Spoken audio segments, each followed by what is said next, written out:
Hello, you wonderful people, and welcome to another episode of Super-Fanta-Fi. This being a show where I talk about TV shows of the supernatural, fantasy, and or science fictional genre. For today's episode, I'm going to talk about Mayfair, which is Season 1, Episode 7. A lot of really interesting things went down in this episode, so let's break it down.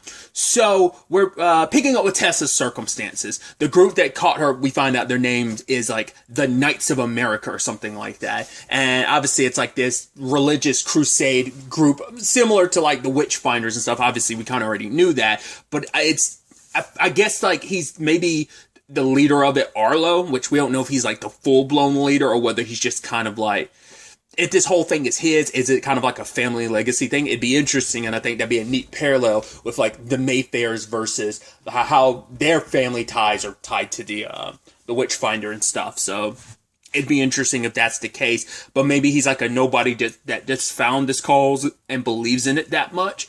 I mean, because these are all people united by their issues, because Keith is coming at this from the whole like, oh, the fact is I have seniority over this woman I work with, but she makes like twice how I make, and the fact is she takes off all the time to go on dates. How is that fair? You know? And then one of the women that's a part of this, she's from The Walking Dead. I was like, hey, that's a short-lived role in this. But yeah, she has personal beef with the Mayfair family because the building they're in, the abandoned building, used to be an auto parts thing that her and her husband worked at for 17 years. And then the Mayfairs outsourced the labor and they were out of a job. They got laid off. And hey, my daughter was halfway through chemo at the time. It's like, Jesus. Like, so you have... I mean, once again, there's most likely other witches, but the Mayfair stand first and foremost. And obviously it's like they are the ones having, I mean, that family is big and powerful. Even aside from the witchness of it all, you have someone like Cortland who doesn't have any power, but who has so much reach and resources that you might as well. You have power in a different means. And I think that's because we don't know everything about every member of the family. Like every member of that family could be scattered around having some power, like whether it's just a natural supernatural ability or some political or like social power in regards to be able to kind of shape things. So the Mayfairs are in a very powerful position, and that's why she was there. That was her driving motivation. Other people, it was mainly just the witch stuff, but it's like, I think the argument is probably like, right, they use some of that witchness that they have, their powers, to get political and governmental like influence, you know, to be the powerhouse family that they are. So... but they're trying to force Tessa to reveal herself. That's the problem. Like, she could never do anything that would reveal herself to them because her power isn't showy. Like, it's not a power like, oh, here I am. I have this, I can summon fire in my hand. It's not, oh, I can teleport in front of your eyes. It's nothing flashy enough like that. That's like, oh my God, we witnessed a power. Like, her power is to push people. Like, men in particular, to get them swayed to like fall in love with her like for a few minutes. Like that's not enough. You could like, even if she did that, because she even said like, no matter what I do, and that's the catch-22 of the whole thing. Like no matter what I do, you're not going to believe nothing I do will make you believe me, because she has a power, but it's nothing showy, but also she's not even going to show them that because it's like, right, I can't expose my family. I don't want to die, but I'll have to die if it means, protecting my family, to keep this secret, to keep witches as myth and legend hidden in the shadow and not on the forefront of like, oh, witches are real. So she tried to push Keith on a few occasions, but just when she was so close to getting him to opening the door to the cage, he ends up getting called away by Arlo, and you know they're all about this. So, and the one guy was like, "Hey, thermite is what you need. You need something that's going to not leave behind bone. Gasoline and all this is going to leave behind bone. We need to make sure that like when we kill her, we like." And he's so on board with it. They're all on board with it. Yeah, go ahead. Go get what you need to get. It's like, jeez. At the same time this is all happening, Rowan finds out that she's pregnant. Now I'm like, so is that... because that's what sets everything off in the episode. So I'm like, is that what they've been waiting for? Because once again, there's the whole aspect of, oh, the 13th witch.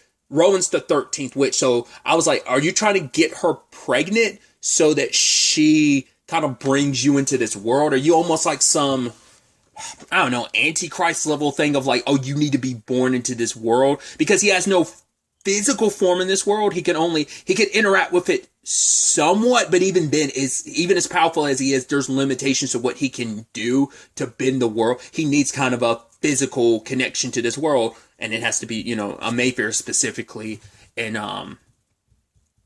Rowan's bloodline specifically. So the pregnancy, is that supposed to be him?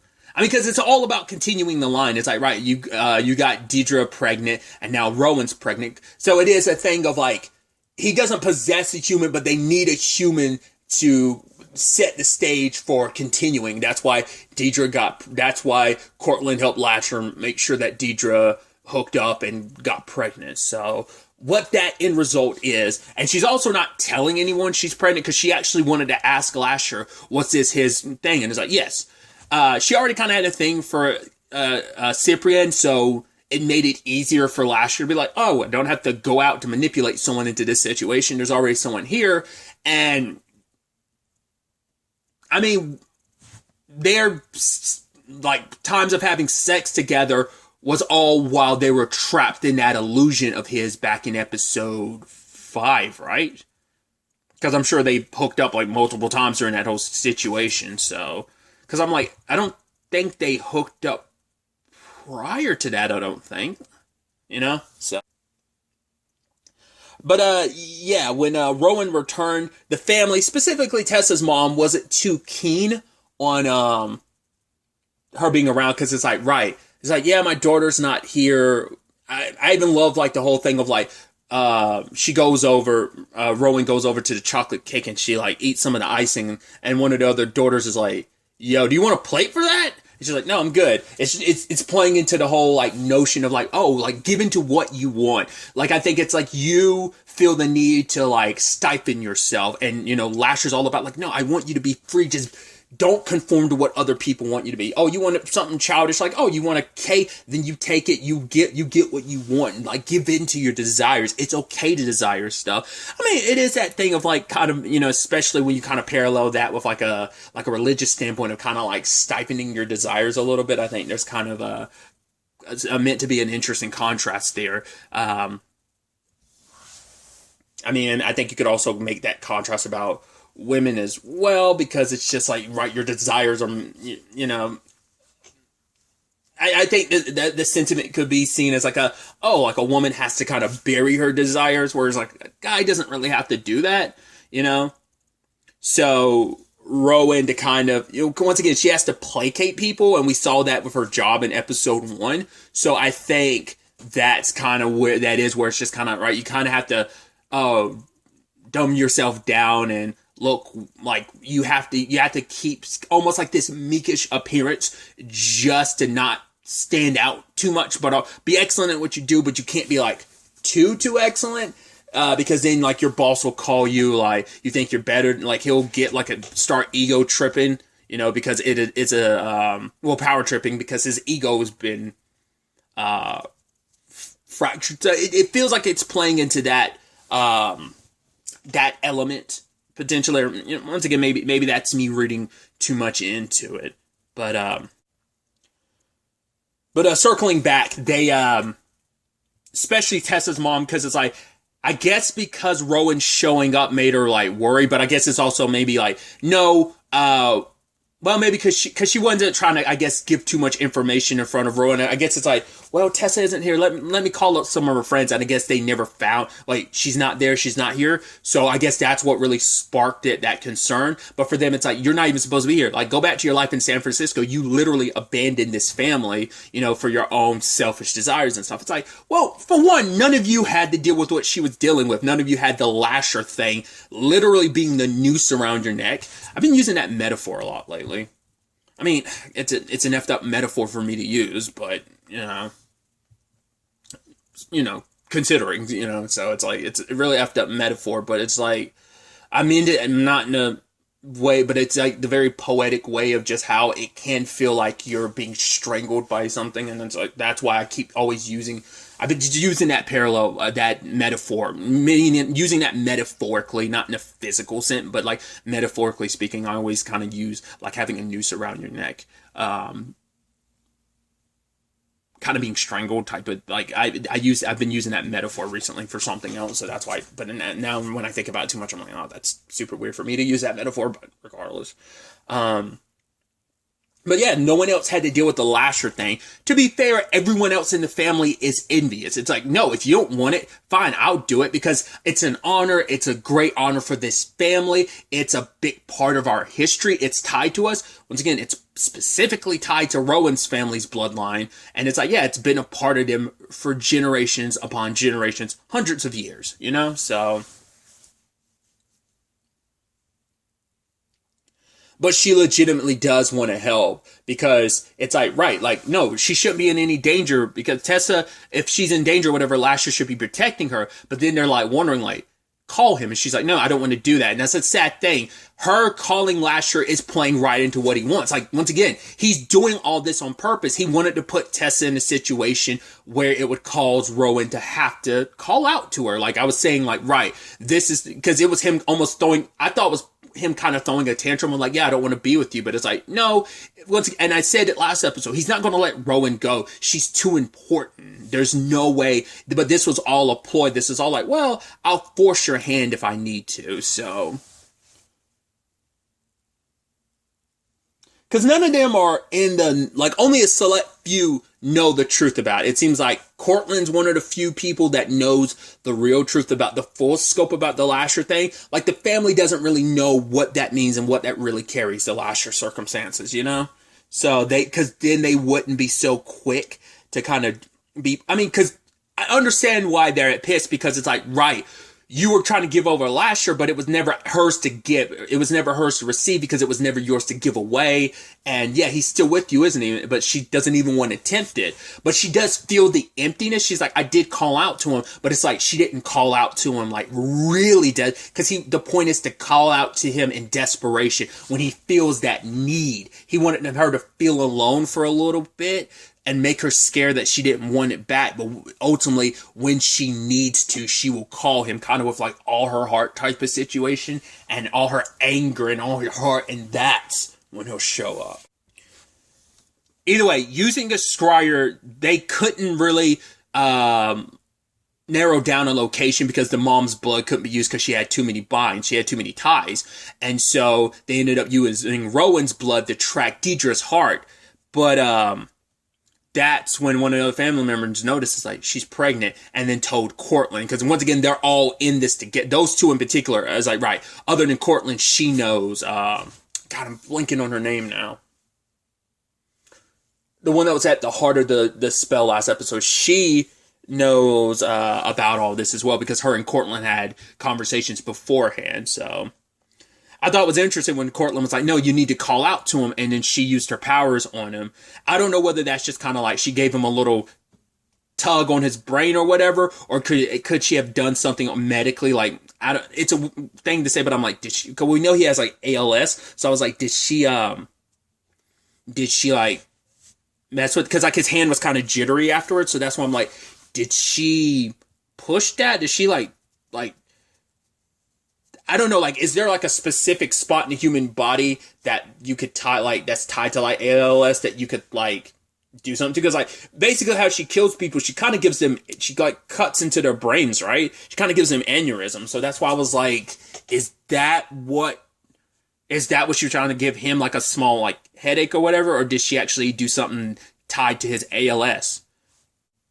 At the same time, this is all happening, you know, the family's divided up, trying to find their way to, Tessa. I thought it was interesting that,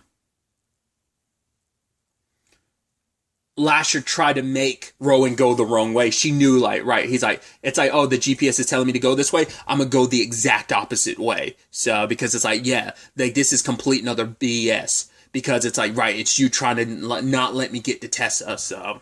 But like I said, circling back, all the self of Cyprian, Arjuna is watching over his body, trying to get him to, like, the only way out of this memory now is because he doesn't have the object that's tied to the memory. So he has to find the necklace in the memory.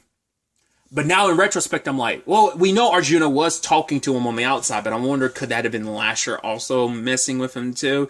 Like, we kept cutting back to, like, the message, like, Cyprian receiving it and Arjuna outside. But I'm also like, I don't know. But now, when the way she said, because I was thinking, like, well, it was like, could he have been lying to? It was like, could that have been done like that to kind of deceive even the audience, making you think it was all Arjuna saying that? But it's like, no, she does at the end say when he comes out, like, oh, you found the necklace. It's like, no.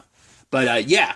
I thought that was so interesting when he's trapped in the memory. He's trying to say something. It's like, can anyone hear me? And one person walks by, doesn't say anything. But all of a sudden, Suzanne's sister does. And you're like, oh, yeah, Suzanne wants to see you. And she goes to see Suzanne. And then he realizes this isn't Suzanne's memory. It makes sense. That necklace is tied to Lasher. These were never going to be memories tied to, yes, they're tied to the Mayfairs, but it's more so Lasher's memories because he himself is tied to the Mayfairs. And it's like, yeah, this was all for the purposes of that. It's like, why, if you wanted me dead, why didn't you kill me back at the house? It's like, because she wanted you to live. And, you know, he's all about, once again, you were just going to stifle her. Like, you want to control that power of hers. But Cyprian throws it back at him. It's like, yes, any power of hers, you want her to awaken just because it will increase your own. He's like, of course. Because we are bound. I'm a part of her just like she's a part of me.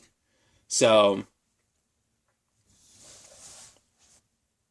you served your purpose. You know, so I'm going to let you, because even he doesn't know. He's like, I wonder what's going to happen when I leave this memory, when I leave you trapped in this memory all alone. What's going to happen to you when I leave this memory behind? He's like, will you die in here? And if you die in here, will you die in, you know, is it Nightmare on Elm Street rules? You die in a dream, you die in real life. I think even more so, that's kind of like even worse, because it's like, what would have happened to Cyprian if he had stayed in there? I guess that's just like, would his mind, I mean, he probably would have just straight up just died in real life, because like his mind is trapped in that memory, and the moment that memory went complete dark. But luckily he found the ingredients. I guess it's like, it's a mind thing, because it's like, if your mind believes something to be real, then it is real. So the moment he was like, oh, here's Hepburn or whatever, and I'm like, and he's drinking and he's coughing up a little bit. Oh, because Arjuna said, like, right, the only way you're going to escape is either that necklace or death. And he ended up killing himself. But it's kind of like like jump starting yourself, like breaking your mind by waking you up. And it's like, wait, you killed yourself inside of this memory. It's like, yeah, that's how he woke up. So. And when he tried to get to Rowan, he couldn't, because his boss is neck deep in all of this. So it isn't, you know, Cortland and him. So Cortland has ties to the Talmask. I mean, it might not just be him. It might just be the Mayfairs in general. Like, we have, once again, don't know fully the scale of how many of the Mayfair. It seems like at least two are fully in the know. JoJo knows some stuff, but Cortland hasn't told her everything. And so, once again, this is all about forcing Rowan's hands. So, Cyprian's boss, like, took him to the exact wrong location and threw threw the keys to the car, because it's like, now it's like, we're stuck here. Like, we have to let this prophecy play out. If she makes the choice we believe she will make. And it seems like the way this episode plays out, like she is going to make that choice. So, luckily, Rowan got there in time and started dropping bodies. Keith got away. We don't know if Arlo is dead. It seemed like it's in the process of dying. That lady shot Rowan, but not before Rowan could kill her. She luckily got Tessa. Tessa gave her back the necklace, and then Keith came back and he shot Tessa and ended up killing her. He's like, oh, you witch. And it's like, yeah, he's running away. It's like, oh. And Tessa's like, right, you can't let him get away. It's like, he knows too much. So also like, Rowan's super pissed right now. So she's saying the incantation with the necklace, and you're like, oh, dude, Keith is going to get it super hard, and he deserves it after all of this. This is his fault to begin with. And then once again, it's like, they wouldn't put a lot of this on Rowan, because it's like, right, as the designee, she was just so focused on getting away from Lasher. She wasn't, but it's like, once again, she apparently went to the rest of the family and no one else did anything either, because it's probably Lasher being like, no, we need to let this play out, because this way we get what's meant to be, this prophecy fulfilled at the end of the day.